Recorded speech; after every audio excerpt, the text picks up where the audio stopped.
Et donc, en tout, il a travaillé 14 ans. Mais c'est cette année de plus, nous dit l'Écriture, ne lui ont paru que quelques jours tant il aimait Rachel. Et donc, ce temps que nous avons avec le Seigneur, cette marche, si tant nous l'aimons, même si cette marche peut être longue, mais elle peut paraître aussi courte, rapide, que quelques jours, tant nous l'aimons. Et le Seigneur il dira également que vous n'aurez pas terminé d'annoncer la bonne nouvelle à toutes les villes d'Israël, que le jour du Fils de l'homme sera déjà venu. Donc, nous sommes dans cette marche avec le Seigneur, d'aller à sa rencontre. Et plus nous marchons, plus nous allons à la rencontre, plus nous voyons la figure de ce monde qui passe. Nous voyons aujourd'hui toutes les guerres, nous voyons aujourd'hui toutes les prophéties s'accomplir qui s'enchaînent. Nous sommes en bord aussi de la France de reconnaître l'État de Palestine. Comme les chrétiens nous ont dit, ils se sont partagés notre pays. Puisque derrière le fait de reconnaître l'État de Palestine, il y a aussi le statut de Jérusalem qui doit être aussi la capitale des deux États, comme le dit les Écritures. Donc, nous devons avoir les yeux fixés sur la prophétie et être sobres pour veiller, pour prier, comme nous l'avons lu, comme nous l'avons entendu de la part du Seigneur à travers ses serviteurs, à travers les paraboles que nous sommes en train de méditer, de lire et de pratiquer. La première de ces paraboles que nous avons vues, c'était la parabole des 10 vierges. Et vous vous souvenez de ce que le frère Marcel nous avait dit, ce que signifiait la parabole. La parabole est un message voilé dans lequel en fait est contenue en fait une vérité. Donc une histoire parfois imagée, mais qui met en réalité un secret, une vérité. Et le but, c'est de comprendre ce que signifient les paraboles, voilà pourquoi on prend le temps. Et surtout, ces paraboles, ce sont les propos de Jésus. Quelque chose qu'on entend très rarement. Personnellement, je n'ai jamais entendu. Mais la diversité des langues, le don d'interprétation des langues, ça fait aussi partie des paraboles. Les paraboles, ça fait partie de la diversité des langues, dans lequel Dieu a caché des secrets et des mystères et qui doivent être interprétés. Donc, le Seigneur pratiquait tous les dons, et dont ce don-là, à travers les paraboles. Les songes également, ça fait partie de la diversité des langues, ce qu'on appelle le langage des anges qui doivent être interprétés.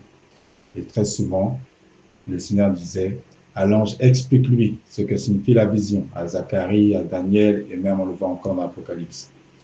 Donc ne nous laissons pas troubler par toutes sortes de choses qu'on peut entendre, mais ayons les yeux fixés sur la parole, parce que la parole donne la définition elle-même de ce que signifient toutes ces choses.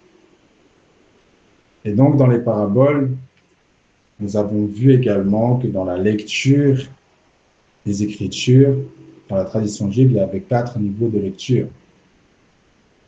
Nous avons vu qu'il y avait le pshat, le sens simple, ce qui est écrit, et ce que nous pouvons lire, ce qui est accessible tout de suite. Déjà, que dans le pshat, des fois, il ne faut pas sauter, il faut déjà prendre le temps de lire et de comprendre ce qui est dit. Nous avons vu le remez, le passage fait allusion en fait à d'autres passages et se renvoie à la balle, dans le sens que parfois ces passages, par exemple, nous avons dans Jean le chapitre 3, Yeshua dit de même que Moïse a élevé le serpent dans le désert. Donc le passage fait référence à ce qui se passe en fait dans Nombre 21, si je ne me trompe pas. Donc il y a des allusions qui sont faites. C'est le remez.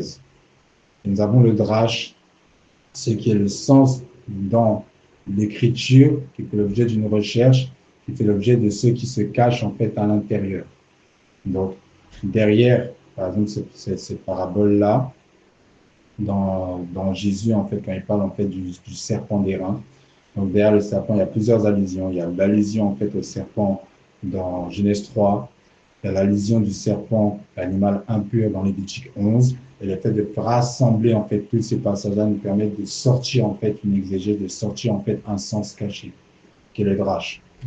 Et d'où vient les midrashim. Et le 4e niveau de lecture, qui est le sod, qui est le fait de la révélation profonde de ce que cela voulait dire. Et derrière, en fait, ce passage de Jean 3, où Yeshua parle à Nicodème, Et il dit en fait, de même que le serpent est élevé dans le désert, de même, le Fils de l'homme en fait sera élevé. Et donc, il parlait le mystère, le sod en fait de la Yakuza, c'était que le Mashiach devait mourir en fait à la croix pour le pardon des péchés et pour que la guérison, la vie éternelle soit annoncée en fait à tous les hommes. Et dans le Drash, on retrouve dans le Sod, dans le secret, on retrouve ce sens que Mashiach et Nachash et le serpent ont la même valeur numérique, 358, qui est la gamatria, pour dire qu'il y a vraiment un sens, une corrélation entre le serpent d'airain et le Mashiach, qui donne en fait la vie à tous ceux qui ont été mordus par un serpent, qui en va en fait à Genèse 3, c'est le Sod. Donc dans les paraboles de Yeshua, ben, Yeshua dit que beaucoup de choses, beaucoup de justes et de prophètes ont voulu entendre, écouter et entendre ce que vous entendez. Parce qu'il a caché des choses depuis la fondation du monde. Donc nous avons vu la parabole des 5 vierges sages et des 5 vierges folles. Nous avons vu la parabole des 4 terres. Nous avons vu la parabole des vignerons. La semaine dernière, Shabbat dernier, nous avons écouté la parabole du blé et de l'ivraie, ou du bon grain et de l'ivraie. Avant de commencer la parabole d'aujourd'hui, qu'est-ce que vous avez gardé, retenu ou médité de la parabole du bon grain et de l'ivraie?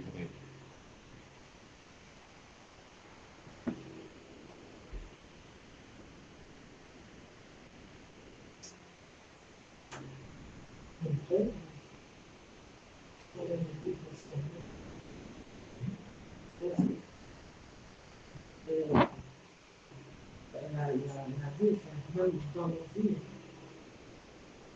il vient toujours après on va avoir ça, c'est le Et quel est l'autre nom de mots? Parce que l'ivraie, peut-être, c'est un peu abstrait, mais il y a un mot beaucoup plus percutant, beaucoup plus auquel on peut être beaucoup plus sensible, qui donne la définition vraiment très parfaite en fait de ce qu'est l'ivraie. La zizanie. La zizanie. Et donc, dans cette parabole que nous a prêché, que nous a enseigné notre frère Marcel, il est dans le champ de Dieu, ben, il y a le blé et l'ivraie. Et l'ivraie, c'est la zizanie. La zizanie, c'est les scandales et les désordres. Donc, dans le champ de Dieu, dans l'église, en plus on entend la maison chrétienne, il y a beaucoup de scandales. Même récemment ça fait les gros titres, en fait, si je peux dire comme ça, sur les réseaux sociaux. Si nous avons entendu, nous avons déjà été préparés à tout ce qui s'est passé en fait dans la semaine, il y a eu beaucoup de zizanie. Donc, par le discernement spirituel, on sait, bon, si ça c'est l'ivraie, d'accord? Donc, on ne peut pas dire, c'est l'ivraie, ça c'est le blé, ça c'est l'ivraie. C'est de l'ivraie, c'est de la zizanie. Tout ce qui se passe là, c'est de la zizanie. Et, mais le blé, l'ivraie ressemble au blé, c'est ce que nous avons entendu. Ça se ressemble. Et en plus, ça grandit ensemble. Donc, il y a une proximité. Comme par exemple, on a Caïn et Abel qui sont issus de la même femme et ils sont à proximité. Et il va y avoir un scandale, il y a Caïn qui va tuer Abel. Mais les anges ont dit, mais comment se fait-il qu'il y a de la zizanie dans ton champ? Il a dit, c'est un ennemi qui a fait cela. Veux-tu qu'on enlève l'ivraie? Non. Qu'a répondu le maître? Non. Non, pourquoi? Parce qu'on arracherait le blé en même temps. Et pourquoi en fait, le fait d'arracher le blé, ça, on arrache l'ivraie? Qu'est-ce qui se passe en fait? Pourquoi en fait on abîmerait le blé en même temps en arrachant l'ivraie? Ce sera pas encore mieux. Il ne sera pas encore mieux, tout à fait. Et quoi d'autre? Le frère Martin a dit quelque chose de très important à ce sujet-là. Par rapport aux racines aussi. Exactement. Ah oui, Par rapport aux racines. ah oui, Elles se sont entremêlées, elles se sont entrecroisées. Et donc, ce qui fait que ce n'est pas possible d'enlever l'ivraie sans forcément déraciner en même temps le blé. Ouais, la bonne herbe et le mauvais herbe. Exactement. Les racines de l'ivraie sont très profondes, beaucoup plus profondes que celles que le blé. Voilà. Donc, elles sont vraiment ancrées très profondément en fait dans la terre. Donc, ce qui nous demande, c'est d'avoir le discernement. D'accord? Le discernement est une preuve de sagesse et de vertu, comme les vierges sages. Nous avons vu en fait les stupides qui rejettent l'instruction, qui rejettent la prudence. Donc, nous devons avoir le discernement de savoir qu'on ne peut pas séparer. On doit attendre le temps de la moisson, c'est ce qu'on va en voir en fait aujourd'hui, mais d'être très, très clair. Le Seigneur a dit en fait, attends, donne des noms aux animaux. C'est-à-dire qu'il faut être très clair sur le fait de donner des noms à chaque chose. Donc ça, c'est le blé. Le blé, c'est ça. Soit l'arbre, il est bon, le fruit, il est bon. Soit les fruits sont mauvais, l'arbre est mauvais. Donc, il faut être très clair, en fait, sur chaque chose. Soit c'est du blé, soit c'est des livrets. Mais même si ça grandit ensemble, mais il faut être très radical, en fait, sur ça. C'est très important. Faut discerner les choses. D'accord? Voilà, Seigneur, voilà Dieu. Juste parce que pendant que ça, frère Marcel, tu as dit que la racine de l'ivraie est plus profonde que celle de. Ah, d'accord. Oh. Elle va beaucoup plus profond. C'est pour ça que lorsqu'on l'arrache, on risque en même temps d'arracher celle du blé. Je vous pose une question à partir de là. Mais pourquoi ça se fait que le livret, sa racine va plus profondément? Quand je dis ça, en parlant spirituellement, parce que ce sera nous, au contraire, nous, on devrait aller au plus profond. Tu sais comment ça se fait que le méchant va plus loin que nous, en fait? Dans Exode, il le dit, la réponse on l'a, on l'a déjà vu. Hein. Il y aura guerre contre Amalek de génération en génération. Le diable, il est là, il est toujours là. Il sera toujours présent, hein, jusqu'à temps que le Seigneur revienne. Il sera toujours présent, ça veut dire que il est là, il est présent. Ses racines, elles sont profondes. Il y aura toujours combat contre lui. Ça, c'est le combat spirituel pour tous les chrétiens du début jusqu'à la fin. Puis le Seigneur, il a fait de l'ivraie comme ça, au niveau physique, Ouais. pour qu'on comprenne bien, mais surtout pas l'arracher. Justement, c'est ça qui me rappelle le truc qui est plus profond que nous. Parce qu'on va dire que si on a vraiment cette foi, on devrait. En fait, c'est lui qui l'a écrasé. Et puis, c'est pour nous montrer qu'il ne faut pas la retirer. Il ne faut pas la retirer, oui. Et puis c'est le prince de ce monde aussi, attention, hein, le diable. Hein. Pour l'instant, c'est lui qui est le prince de ce monde, donc il est bien enraciné sur terre. Hein. Ce qui montre aussi que les personnes sont bien enracinées. Quand on donne l'égarement, ou que les gens rejettent le Seigneur, ils sont bien enracinés dans le mal. Donc, c'est aussi en fait de ne pas sous-estimer l'adversaire. Quand il y a des personnes qui se déguisent en anges de lumière, ils vous prêchent Jésus, hein, mais ils sont bien enracinés dans le mal. Donc, il faut avoir les yeux à la tête. Comme le proverbe dit, il dit, le sage a les yeux à la tête, il voit venir de loin le mal et il s'en écarte. Donc, ce n'est pas parce qu'on dit Jésus, Jésus, parce que les personnes disent Jésus, Jésus, ou parce qu'ils prophétisent, comme dans la paracha d'aujourd'hui. Balaam, il a prophétisé, on a retrouvé son cadavre parmi les ennemis d'Israël. Donc, ce n'est pas parce que quelqu'un a dit une bonne prophétie hier, elle a bien prêché hier, mais en fait, quelles sont la nature de ses œuvres? Qu'est-ce qu'il manifeste en fait concrètement? Donc ça, c'est une réalité de ne pas en fait sous-estimer la puissance du malin. Or, aujourd'hui, sous le prétexte de l'amour, en fait, on pardonne tout, et ça enlève en fait la vision. En fait, c'est juste pour cacher les yeux, en fait, pour ne pas en fait voir la réalité et la vérité. Non, on doit être juste, en fait. Il faut qu'on soit juste, et faut pas en fait qu'on cache la vérité sous le prétexte en fait de l'amour. L'amour se réjouit de la vérité, elle ne cache pas la vérité. Donc ça, il faut être exigeant. Donc si je comprends bien, la religion est bien enracinée et c'est la religion qui nous empêche de voir les œuvres de Christ. Parce que la religion ne vient pas de Dieu. La religion, c'est les hommes qui ont inventé la religion. La religion est juste un symptôme, ce n'est pas vraiment la maladie. La maladie, c'est le cœur de l'homme. C'est le cœur qui est insoumis à Dieu. C'est le cœur qui refuse de se repentir. C'est ça, en fait. C'est le cœur qui aime le monde plus que Dieu. C'est ça, en fait, le mal. C'est ça l'enracinement, en fait, du mal. C'est que les gens se détournent de Dieu. Les yeux ne se tournent pas vers Dieu. La religion n'est qu'un moyen de faire illusion. Mais c'est d'abord, en fait, le cœur des hommes qui se sont tournés, en fait, contre Dieu. Donc, c'est d'abord ça, et de bien se... Voilà. Il y a le salut par les œuvres dans la religion. Ouais. La religion catholique, c'est ça. Mm. Si on est bien avec ses voisins, qu'on est bien avec tout le monde et tout, on est sauvé. C'est pas par les œuvres qu'on est sauvé. C'est pas en fait la foi en Yeshua, Mm. le Mashiach. Alors aujourd'hui, on va voir une parabole donc, qui est importante. Donc, le message ne sera pas très long, mais qui est très importante par rapport à notre responsabilité en fait à chacun. Donc, on est dans Matthieu, le chapitre 25, et c'est la parabole des talents. Donc, Matthieu, chapitre 25, à partir du verset 14 jusqu'au verset 30.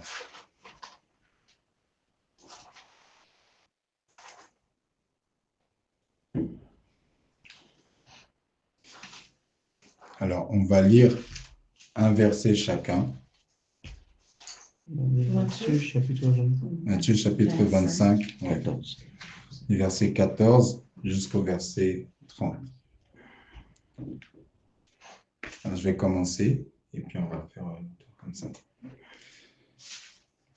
Merci Seigneur pour ta parole, que tu nous conduises à bien la comprendre et que tu guides ma bouche et mon esprit, mon cœur, afin d'être un instrument entre tes mains et que ta volonté soit faite, comme quand David jouait de la harpe.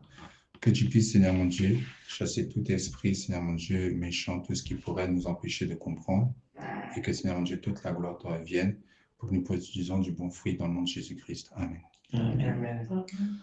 Alors, il est écrit à partir du verset 14, « Il en sera comme d'un homme qui, sur le point de partir en voyage, appela ses esclaves et leur confia ses biens. »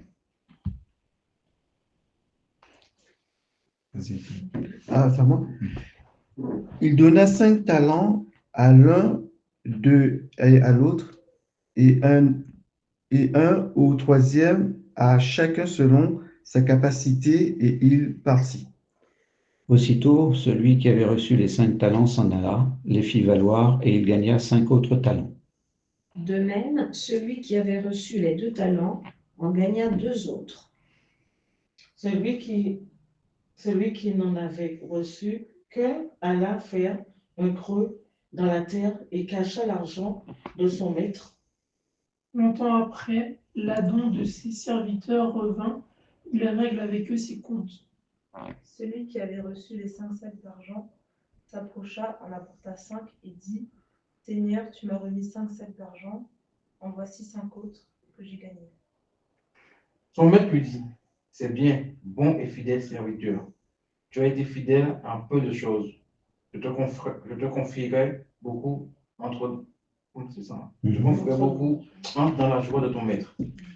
Celui qui avait reçu les 2 talents vint aussi et dit, « Maître, tu m'avais confié 2 talents.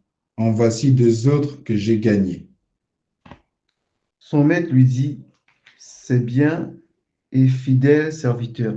Tu as été fidèle en peu de choses. Je te confierai beaucoup. Entre dans la joie de ton maître. Celui qui n'avait reçu qu'un talent s'approcha ensuite et il dit, « Seigneur, je savais que tu es un homme dur, qui moissonne où tu n'as pas semé, et qui amasse où tu n'as pas vanné. J'ai eu peur et je suis allé cacher ton talent dans la terre. Voici, prends ce qui est à toi. » Son maître lui répondit : Serviteur méchant et paresseux, tu savais que je moissonne où je n'ai pas semé et que j'amasse où je n'ai pas vanné. Je vais donc placer mon argent chez les banquiers, et à ma venue, moi, j'aurais pris le mien avec un intérêt. Donnez-lui donc le sac d'argent et donnez-le à celui qui a les 10 sacs d'argent. Car on donnera à celui qui a, et il sera dans l'abondance. Mais à celui qui n'a pas, on ôtera même ce qu'il a. Et l'esclave inutile, chassez-le dans les ténèbres du dehors. C'est là qu'il y aura des pleurs et des grincements de dents. Amen. Gloire au Seigneur, gloire à Dieu.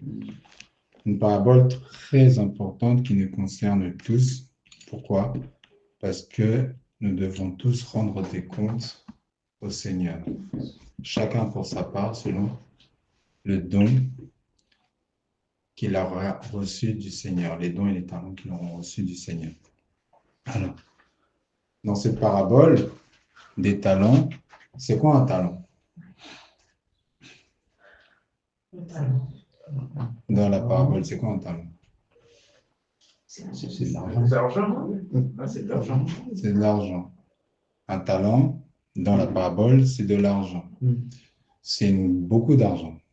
C'est beaucoup d'argent. J'ai regardé, si on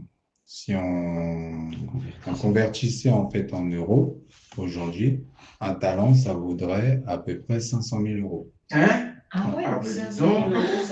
C'est ça. Oh là. Ouais. T'es riche. Donc 5 talents, ça veut dire qu'il a confié 2,5 millions. Ah ouais, quand même. Ouais. Le talent, c'est pas un peu comme une prestation. Non, c'est vraiment une monnaie. La monnaie, on l'appelait un talent, des talents d'argent ou des talents d'or. Donc, c'est de la monnaie, littéralement. C'est pour ça qu'il parle des banquiers à la fin. Et quand vous lisez la parabole, il dit bien, il a confié tous ses biens. D'accord? Donc, la parabole que le Seigneur dit prend en fait le sens de l'argent pour montrer cette parabole que le maître a confié tous ses biens. Et donc, ce n'est pas une petite somme d'argent. C'était l'équivalent pour nous de 2,5 millions pour le premier. Et ainsi de suite en fait pour le deuxième et même le troisième, donc du coup il avait 500 000. D'accord? Donc c'est une grosse somme d'argent. D'accord? Alors, dans cette parabole-là, le Seigneur est en train de nous expliquer quelque chose qui s'est passé depuis la création du monde. D'accord? Dans lequel nous devons comprendre pour en tirer instruction par rapport en fait à nous-mêmes. D'accord? Alors, il est dit, il leur sera comme d'un homme qui, sur le point de partir en voyage, appela ses esclaves et lui confia tous ses biens. Donc, dans les paraboles du Seigneur, on voit souvent qu'il part en voyage et ensuite il revient. D'accord? Donc, il revient, quand il part et il revient, c'est dans le sens, il vient, c'est la fin du monde. C'est l'heure du jugement. D'accord? D'ailleurs, cette parabole fait suite à la question quel sera le signe de ton avènement et de la fin du monde. Et là, il a commencé la parabole avec les 10 vierges, où on a encore l'époux qui part et qui revient chercher l'épouse. Et là encore, il en sera pareil. Je suis parti et je reviens. D'accord? Et il a confié tous ses biens à 3 serviteurs. Et ces 3 serviteurs, ils ont un comportement que nous allons en fait essayer de comprendre. Alors, le premier, il a reçu 5 talents. Et il a eu un comportement aussitôt. Il est parti, il l'a fait fructifier. Le deuxième, il en a reçu 2 et il a agi de la même manière. Il a fait fructifier, il en a récolté. Et le troisième, il a reçu 1 talent et il nous dit l'Écriture, celui qui n'avait reçu qu'1 talent, le verset 18, alla faire un trou dans la terre et cacha l'argent de son maître. Qui a agi comme ça? Le premier qui a agi comme ça, c'est Adam. D'accord? C'est Adam. D'accord? Il y a plusieurs jeux de mots dans l'Écriture. Celui qui n'avait reçu qu'1 talent alla faire un trou dans la terre, c'est-à-dire dans la terre, c'est Adama, et cacha l'argent de son maître. Dieu, le créateur de la terre, a confié tous ses biens, c'est-à-dire la création tout entière, c'est ça les 2,5 millions, les talents. Il a confié tous ses biens au premier homme, qui est Adam. D'accord? Adam, il a reçu tout le bien de Yahweh. Et il devait en faire en fait une récolte. Il devait en rendre le produit. D'accord? Vous connaissez également dans le jardin d'Éden, cultive et garde le jardin. Il devait donner des noms aux animaux. Et comme Dieu était dans les cieux, Adam devait être Dieu sur la terre.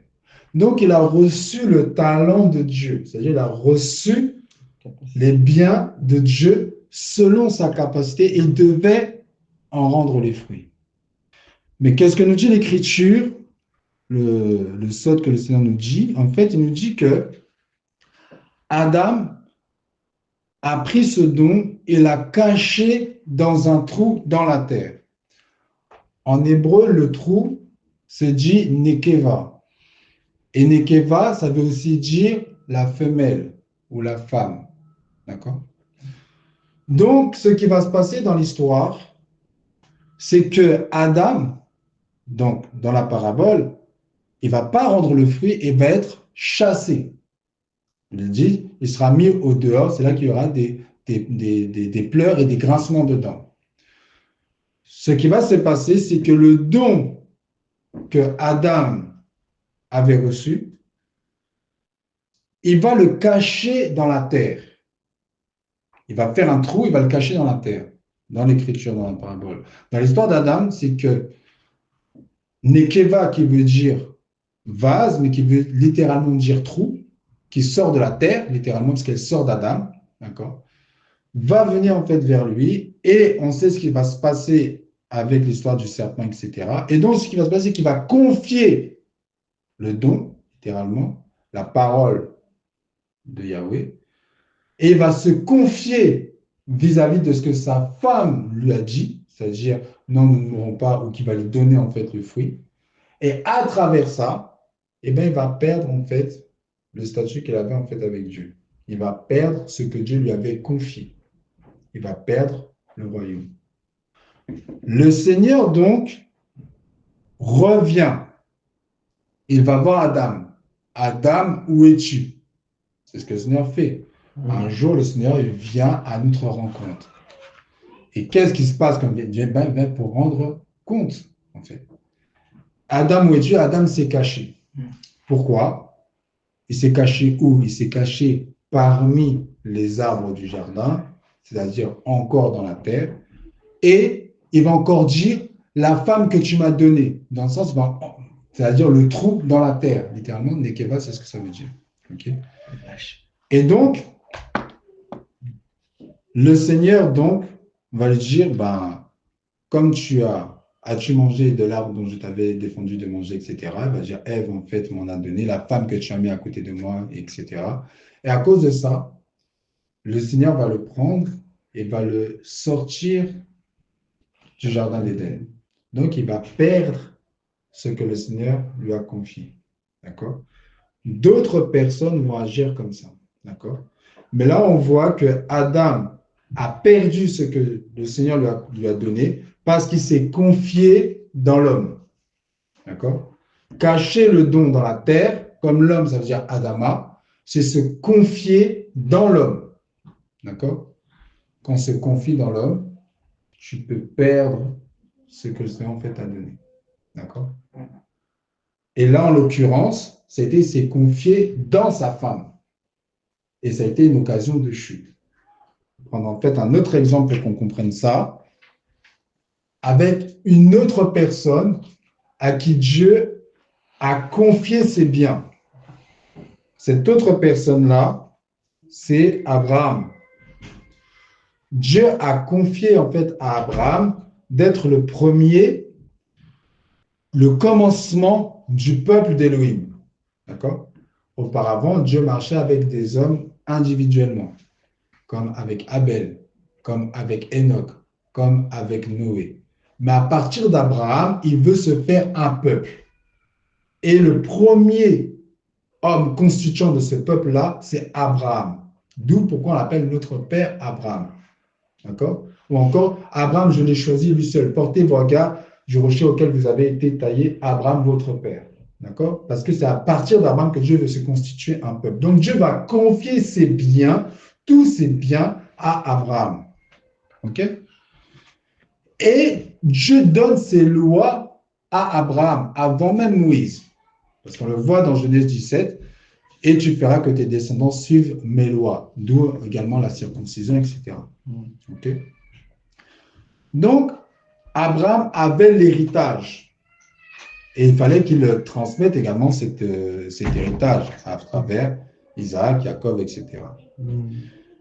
Mais Abraham va avoir le même problème de confier tous ses biens dans le trou dans la terre. Comment ça va se passer? Ça va se passer qu'il avait la promesse d'avoir un fils, qui était Isaac. mais la promesse tardait. Alors, son épouse, Sarah, donc va dire, prends Agar, et peut-être par elle, j'aurai des enfants, ou je ne serai pas bâti à partir d'elle. Et donc, donc, il va écouter la voix de sa femme. Et littéralement, donc, quand il écoute et qu'il fait ce qu'elle lui a dit, c'est littéralement, c'est comme s'il prenait le don, ce que Dieu lui a confié, la promesse, et l'enterre dans la terre, dans le Nekeva. Voilà, il l'enterre. Et donc, ça ne peut pas produire. Et donc, qu'est-ce qui va se passer? C'est que forcément, on a un qui sera chassé. Donc, l'enfant qui va naître, Ismaël, sera chassé. Mais ce sera une occasion de chute pour Abraham jusqu'à aujourd'hui. Parce que tout ce qui arrive avec Palestine, etc., ça découle en fait de là. D'accord? Donc, dans ce que Dieu en fait avait confié en fait à Abraham, il y a la tentation pour chaque homme, pour chaque femme, pour chaque individu, de pouvoir cacher ce don, de pouvoir le confier, de pouvoir en fait le rendre infructueux, parce qu'en fait, on le cache dans la terre. Donc, j'ai pris l'exemple avec Adam. Qu'est-ce que cela pouvait signifier? Comment une personne peut devenir une occasion de chute pour nous-mêmes, une personne qui peut être proche. Un autre exemple que nous avons, toujours sur celui qui reçoit un talent et qui va le cacher, c'est Jonas. Yona, lui aussi l'avait reçu. Et qu'est-ce que va faire en fait Yona? Eh bien lui, il va prendre une direction opposée pour cacher ce don dans la terre, mais littéralement dans les antres de la terre, dans les abîmes, dans l'eau carrément. C'est-à-dire, il va cacher ce don-là pour ne pas manifester l'obéissance de ce que Dieu voulait. D'accord? Et donc ça, c'est quelque chose qui nous environne. D'accord? Mais d'abord, le premier sens de la parabole, pour montrer l'homme en fait qui a caché et qui se retrouvait exclu du jardin d'Éden, en fait, c'est-à-dire du royaume des cieux, de la vie éternelle, c'est Adam. D'accord? Celui qui a reçu un talent. Ensuite, nous avons celui qui a reçu 5 talents. D'accord? Le chiffre 5 est important dans les Écritures. Le chiffre 5, dans notre esprit, doit toujours nous ramener à la Torah. Pourquoi ça doit nous ramener à la Torah? Parce qu'il y a 5 livres de la Torah. Bereshit, Shmot, Vayikra, Bamidva et Dvarim. Genèse, Exode, Lévitique, Nombre et Deutéronome. D'accord? Donc, Dieu va devoir confier, parce qu'il dit, il confie tous ses biens. Avec Adam, oui, on le voit. Avec Abraham, on le voit. À qui Dieu va confier tous ses biens? À Moïse. À Moshe. Dieu va confier ses biens. C'est-à-dire, le modèle du temple qui est dans les cieux, il faudra que tu le fasses sur la terre, et il va lui confier toute la Torah. D'accord? Et Moshe, donc il va recevoir ses 5 talents, c'est-à-dire la Torah, littéralement, d'accord, va devoir en fait en rendre les fruits. Et effectivement, le témoignage qui est rendu de Moïse, dans le livre d'Hébreux, je n'ai pas noté la référence, mais on pourra y aller, c'est qu'il dit que Moïse a été fidèle dans toute ma maison. D'accord? Donc Moïse est à l'image de cet homme prudent, fidèle, qui a reçu les dons de Yahweh et qui en a rendu les fruits. D'accord? Qui n'a pas fait comme Aaron. Comme Aaron, lui, il va recevoir également un don de Yahweh, c'est-à-dire qu'il va recevoir la sacrificature, mais il va se confier dans le peuple. Et en se confiant dans le peuple, c'est-à-dire le peuple, on comprend, c'est Adam, hein, c'est la terre. Quand je parle de l'homme ou de la femme ou tous ces exemples-là, c'est-à-dire les hommes, le peuple. En se confiant dans le peuple, ça va produire le veau d'or. Et Dieu était prêt à retrancher tout le peuple, Aaron avec, à cause de ça. D'accord. Donc, mais ce n'a pas été le cas pour Moïse. Moïse, lui, il a été fidèle dans la maison de Dieu, donc il a rendu les fruits que le Seigneur, en fait, lui a donnés. Et même à la résurrection, c'est-à-dire avant la résurrection, dans le passage où Yeshua monte sur la transfiguration, on le voit, Élie et Moïse, qui parlaient du jour du départ du Seigneur.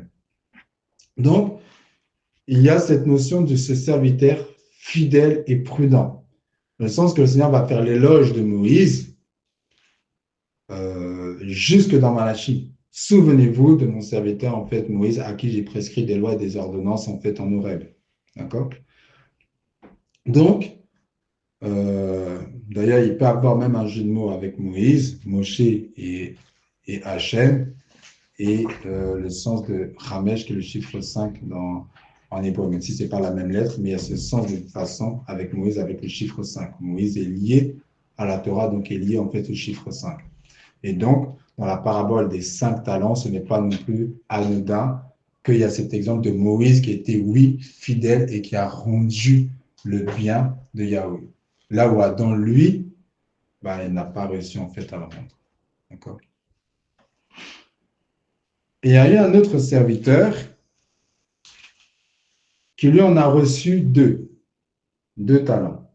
Alors, dans l'explication de la parabole en fait que j'ai fait, que le Seigneur m'inspire, comme vous savez, les paraboles, on peut en sortir quantité d'instructions. D'accord? Donc, c'est une instruction dans laquelle le Seigneur peut sortir en fait d'autres instructions. Les nombres, c'est-à-dire le 1, le 5 ou le 2, sont des chiffres symboliques pour mettre en évidence quelque chose. Ce n'est pas une dimension de grandeur, d'accord, dans l'explication que j'en fais. Parce que Dieu, entre guillemets, il a confié en fait à Adam une chose, le monde entier. Mais le monde entier contient tout en fait, d'accord. Dans la parabole, dans le serviteur qui a reçu les 2 talents, il y en a un autre serviteur à qui Dieu a confié tous ses biens. C'est qui? Après Moïse? Oui. Jésus, Yeshua. C'est ça. Yeshua. Parce qu'en fait, lui, c'est un... Moïse, c'est un... Comment je veux dire ça?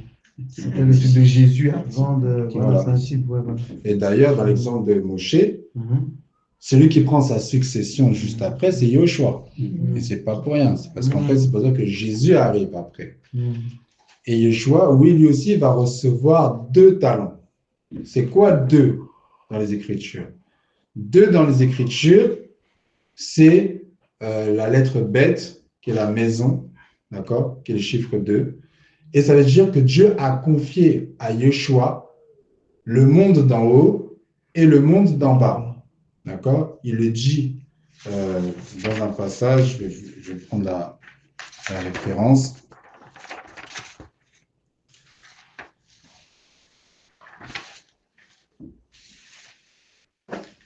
Dans Matthieu 28, le verset 18.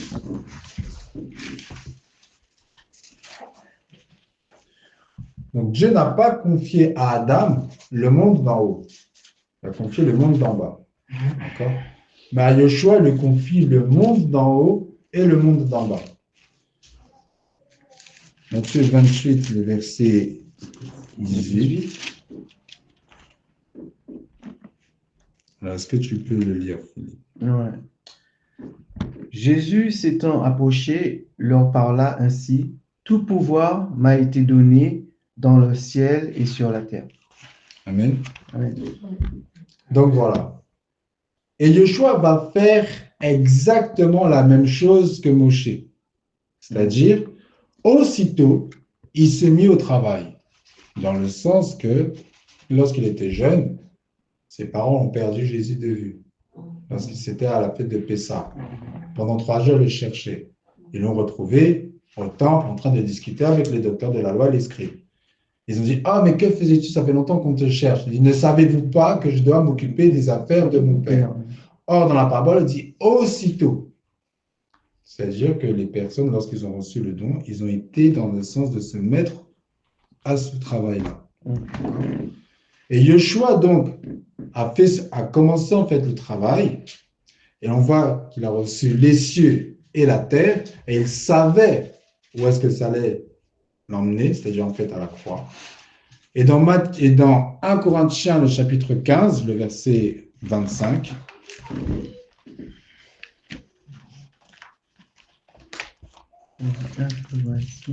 1 Corinthiens, le chapitre 15.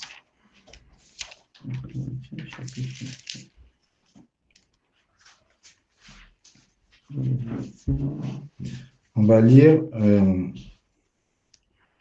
à partir du verset 24. Si tu peux lire, mon frère Marcel. 1 Corinthiens 15, à partir du verset 24 jusqu'au verset 28. Ensuite viendra la fin, quand il remettra le royaume à celui qui est Dieu et Père, après avoir réduit à l'impuissance toute domination, toute autorité et toute puissance. Car il faut qu'il règne jusqu'à ce qu'il ait mis tous ses ennemis sous ses pieds. Le dernier ennemi sera réduit à l'impuissance, c'est la mort. Dieu en effet a tout mis sous ses pieds, mais lorsqu'il dit que tout lui a été soumis, il est évident que celui qui lui a soumis toutes choses est excepté. Et lorsque toutes choses lui auront été soumises, alors le Fils lui-même sera soumis à celui qui lui a soumis toutes choses, afin que Dieu soit tout en tous. Amen. Donc là, on voit bien, c'est le serviteur, le deuxième serviteur, celui qui a reçu l'autorité sur le ciel et sur la terre et qui a rendu le fruit de ce travail-là. D'accord? Le Seigneur dira également, en fait, je n'ai perdu aucun de ceux que tu m'as confiés. D'accord? Parce que Dieu a confié à ce serviteur ses biens. D'ailleurs, ses biens, ce sont ses enfants, ce sont eux. D'accord? Et là, on voit la finalité. Effectivement, il rend compte. Et comme dans la parabole du serviteur qui avait reçu 2, donc le ciel et la terre, il rend au maître, c'est-à-dire en fait à Yahweh, au Père. D'accord? Moïse aussi, il a rendu. Il est monté auprès du Seigneur. Et Adam, il a caché dans la terre. Yona également, Abraham également en fait a connu ça. Et nous également, nous devons en fait comprendre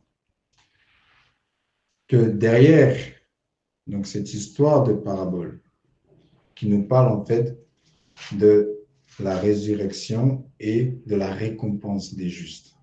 D'accord? Dieu nous confie ses biens. D'accord? Une partie de ses biens.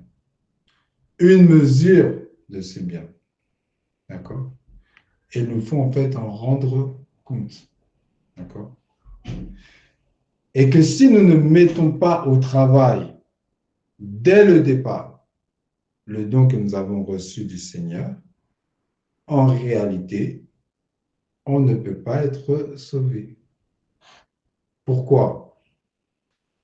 Dans cette parabole-là, il est bien dit que méchant serviteur, on relit le passage.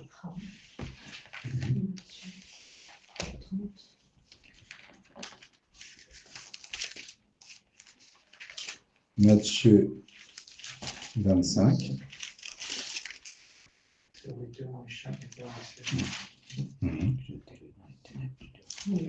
Voilà. Voilà.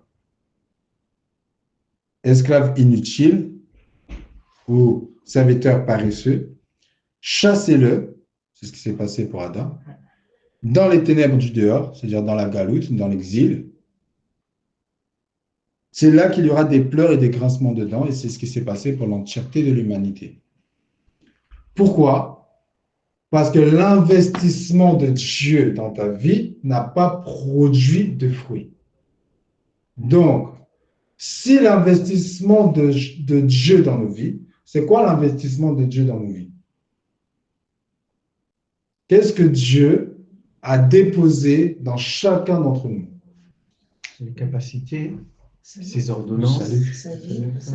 Le salut, d'accord. Le Saint-Esprit, d'accord. On va résumer cela, le Saint-Esprit. Parce que le Saint-Esprit, c'est l'esprit d'espèce, c'est l'esprit c'est la vie éternelle. D'accord. Dieu, c'est le salut. Donc Dieu nous a donné le Saint-Esprit. Le Saint-Esprit est censé avoir une activité en nous. D'accord. Et cette activité doit être visible. Pourquoi? Il est écrit, on n'allume pas une lampe pour le mettre sur le poisson, c'est-à-dire c'est caché dans la terre, mais elle doit être en fait au sommet de la montagne, ou elle doit être en fait en haut de la maison pour que tout le monde voit la lumière. Or, si on ne voit pas la lumière, c'est-à-dire que l'activité de l'esprit est éteinte, c'est-à-dire que nous avons caché sur le poisson. Et si nous l'avons caché sur le poisson, ça veut dire littéralement, on ne peut pas être sauvé. Pourquoi? Parce qu'il faut bien qu'on comprenne l'instruction du Seigneur que l'instruction des hommes. Le salut, je vais le grossir les traits comme ça. Le salut, ce n'est pas tant un état, d'accord? Vous allez me dire si vous comprenez, si vous comprenez. Le salut, c'est un dynamisme, d'accord? Le salut, c'est un dynamisme qui est en mouvement, d'accord? C'est-à-dire que le salut, ce n'est pas « j'ai cru en Jésus ». Et comme j'ai cru en Jésus, je suis sauvé et je demeure tel que je suis. D'accord? Le salut, c'est j'ai cru en Jésus. J'ai cru en Yeshua. Il m'a donné son esprit. Et son esprit crée un mouvement en moi. D'accord? L'effet de ce mouvement fait que je suis en travail. Et le travail que je fais produit des œuvres. Et c'est ce dynamisme-là qui rend témoignage de mon salut. D'accord? Parce que qu'est-ce que je vais présenter à Dieu le jour de la résurrection? Le fruit de son investissement. D'accord? Le fruit de son investissement en moi a produit un travail. Et ce travail-là doit être visible. Il est écrit, travaillez à votre salut avec crainte et tremblement. D'accord? Donc, c'est que c'est un travail. Le salut est un mouvement en nous. Ce n'est pas un état figé qui nous rend statiques. D'accord? Donc, si nous sommes sans production du travail de l'esprit, l'esprit, il n'a pas que les fruits, il a une manifestation spirituelle. D'accord? Et il y a des œuvres qu'il doit faire. Je donne un exemple. Dans l'œuvre auquel Dieu a confié à Moïse, parmi les 5 talents, parce que nous, on ne dit pas dans la parabole comment ils ont fait pour fructifier. On dit juste qu'à la fin, il en a rapporté 10. D'accord? Mais dans l'histoire de Moïse, parce qu'on a le serviteur fidèle, Dieu lui dit, fais le temple, le tabernacle, fais le Mishkan selon le modèle qui t'est montré sur la montagne. Moïse a confié une partie de cette œuvre-là. Par exemple, on a l'exemple de Betsalil. Betsalil, un homme rempli du Saint-Esprit, dans lequel Dieu avait rempli pour tout le savoir-faire dans l'œuvre du Seigneur par rapport en fait à sa maison. D'accord? Et il a travaillé. D'accord? Il y avait Yoshua, il y avait Josué, il y avait les membres du peuple, et même les femmes également, en fait, ils travaillaient dans la construction du tabernacle. Tous étaient au travail, selon la part et la mesure que le Seigneur, en fait, avait confié et donné à chacun. D'accord? Et ils étaient tous en travail par rapport à l'œuvre du Seigneur. Mais si toi, tu es sans travail, sans œuvre, ça veut dire que tu es en train de cacher l'investissement de Dieu dans la terre. D'accord? Donc, c'est important de comprendre que l'investissement de Dieu en nous ne doit pas être sans produire des fruits. D'accord? Maintenant, dans la parabole, il s'agit des talents, donc de l'argent. Donc, il ne faut pas faire n'importe quoi parce qu'on peut perdre également tout son argent. D'accord? Il ne faut pas se mettre en fait à faire n'importe quoi. Mais le zèle de la maison de l'Éternel doit nous dévorer et doit nous emmener en fait à produire des œuvres dans sa maison. D'accord? Donc ça, c'est une notion en fait qui est très importante en fait à avoir et à comprendre. D'accord? Chacune a quelque chose à faire dans la maison du Seigneur. D'accord? Très important. Il y a des dons de l'esprit que le Seigneur dépose en nous pour, comment dire, manifester son œuvre. Et parfois, ce qui nous empêche de manifester son œuvre, dans la parabole, on le voit, la paresse. La paresse tue. En fait, la paresse, celui qui est paresseux sera exaucé. Ça veut dire quoi? Celui qui est paresseux, c'est qu'il aime dormir. Alors Dieu appelle la mort le sommeil. Eh bien, il va mourir. C'est-à-dire mourir pour de vrai. C'est-à-dire fin, l'éternité. D'accord? Donc la paresse nous empêche. La paresse, c'est le moyen par lequel on va cacher l'investissement en fait de Dieu.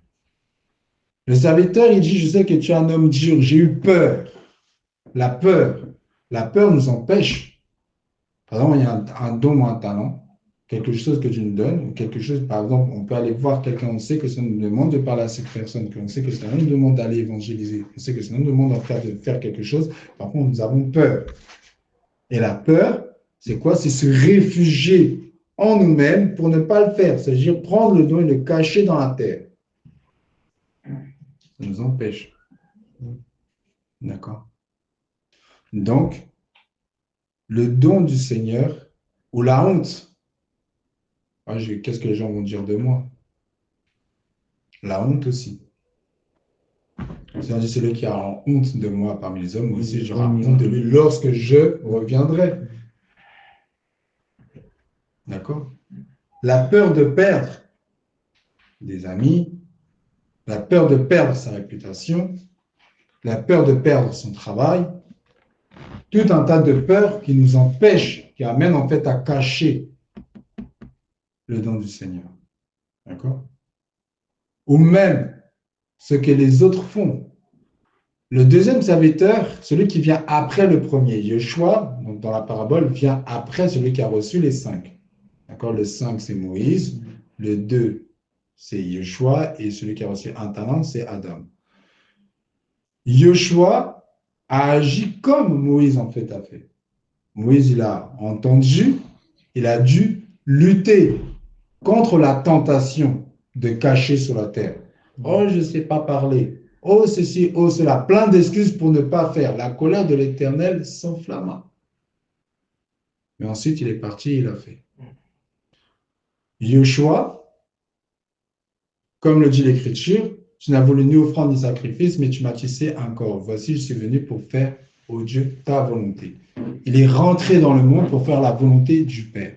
Mais il y a un moment où la tentation de cacher dans la terre est venue. Si cette coupe fait s'éloigner de moi sans que je la boive, mais non pas ma volonté, mais ta volonté. Donc, la tentation par la peur, l'angoisse, par tout un tas de choses, touche tout le monde. Paul, Yeshua, Moïse, tout le monde. Donc, ce n'est pas un message pour nous culpabiliser, c'est un message pour nous encourager. Nous encourager à servir Yahweh, au-delà de toute pensée, au-delà de toute espérance. Espérant contre toute espérance, parce que notre vie n'est pas ici-bas. Notre vie, elle est à venir. Et nous devons investir dans le monde à venir. Nous ne devons pas investir sur les choses en bas sur la terre. les convoitises des yeux, la chair, les épines, les endroits pierreux nous empêchent, étouffent le don, étouffent l'investissement de l'esprit en fait en nous. D'accord? Donc, au contraire, ce que nous faisons, chaque chose que nous faisons pour le Seigneur, d'un cœur pur, est bonne en fait à faire. Ce que tu trouves de bon à faire dans l'œuvre du Seigneur, ça peut être un enregistrement, ça peut être un cantique, ça peut être même, tu vas inventer un cantique, ça peut être quelque chose qui est bon à faire. Il est utile que tu le fasses parce que c'est le travail de ton salut. D'accord? L'investissement du Saint-Esprit en nous ne nous rend pas son fruit. Il est écrit, au commencement, Dieu créa les cieux et la terre était informe et vide, et l'Esprit de Dieu se mouvait au-dessus des eaux. Donc, l'Esprit est un mouvement. Comment le Saint-Esprit peut être en toi et rester statique? Pas possible, parce que l'Esprit est un mouvement ambulant. Et quand on dit un mouvement, je crois que c'est la version sur Raki, il est dit tournoyer au-dessus des eaux. C'est-à-dire, c'est comme un tourbillon. Je ne sais pas si c'est comme ça qu'il exprime, mais en fait, le Saint-Esprit, c'est ça. C'est des eaux puissantes, des vives eaux, des eaux vives. Donc, ça produit un mouvement en nous. D'accord? Et donc, ce mouvement-là va à l'encontre de la chair, à l'encontre de la terre, à l'encontre de se refermer sur soi-même. D'accord? Donc, il faut produire. Il faut que le Saint-Esprit en nous produise. D'accord? Il faut. Je parle en fait à l'impératif, pas pour susciter en nous la chair, mais pour susciter en nous, comme dit en fait Paul, désirer ardemment les dons du Saint-Esprit. C'est ce qu'il nous dit. Il dit que le zèle de la maison de l'Éternel nous dévore. Pourquoi? Parce qu'on ne doit pas dire viens à l'assemblée. On ne doit pas te dire sers le Seigneur. On ne doit pas te dire lis ta Bible. On ne doit pas te dire prie. On ne doit pas te dire de produire. C'est censé être plus fort que toi. C'est censé déborder. D'accord? Donc, le Seigneur, donc Yoshua a fait comme Moshe. Donc, nous devons imiter ceux comme Daniel qui ont jeûné, qui avaient les yeux fixés sur la prophétie et qui ont, même avant sa mort, a eu la visitation d'ange qui leur dit que tu tiendras debout pour la résurrection des justes et tu auras en fait ta part. D'accord? Comme les apôtres. Les apôtres aussi, leur a été confié le royaume. Nous l'avons vu dans la parabole des vignerons. Et ils vont devoir rendre compte. Parmi eux, on a celui qui en a reçu 5, on a celui qui en a reçu 2, dans le sens qu'ils ont eu en fait chacun en fait une mesure. Mais il y a eu aussi celui qui en a reçu 1 et qui l'a caché dans un champ. À Keldama, Judas, il l'a caché. Comment il l'a caché? En abandonnant le ministère. Il a abandonné le ministère. D'accord? Donc, ça veut dire qu'il y a une puissance aussi des ténèbres qui vient pour nous décourager, qui vient également pour nous faire abandonner ce que Dieu nous a confié. Or, ce que Dieu nous a confié, que par la puissance de Dieu, se multiplie. Puisqu'il est dit quoi en fait à Adam et Rava? Multipliez-vous et remplissez la terre et l'assujettissez. Donc, il faut que le don de l'Esprit en nous se multiplie, se multiplie, se multiplie, qui se manifeste par le fait de faire des disciples. D'accord? Donc, tout ce que nous trouvons à faire par la grâce de Dieu, ne disons pas que c'est trop petit, que c'est un talent. Un talent, c'est beaucoup. On l'a vu, c'est 500 000 euros. Donc, un talent, c'est beaucoup. Nous avons reçu plus que 500 000 euros, nous avons reçu le Saint-Esprit. D'accord? Donc, ce que le Seigneur nous donne en fait à faire pour la prospérité de sa maison, faisons-le. D'accord? C'est une preuve de notre salut. Et la non-production est une preuve de notre déchéance. Et c'est aussi un élément de discernement. Pour pas que quand le Seigneur vient, ben c'est clair en fait. C'est très clair. Je ne sais jamais connu, mais c'est clair. D'accord? Donc voilà, que le Seigneur soit béni. Et, que le Seigneur puisse nous donner en fait à comprendre qu'il nous faut ne pas être sans fruit, ne pas être sans activité. D'accord? Soyons dans l'activité. D'accord? Veillons sur notre enseignement. Partageons la parole du Seigneur. Évangélisons. C'est important. Si le Seigneur te donne en fait à cœur de faire une chose, dans l'assemblée, on peut en parler, il n'y a pas de souci, mais ne soyons pas sans fruit. D'accord? Que le Seigneur vous bénisse. Amen.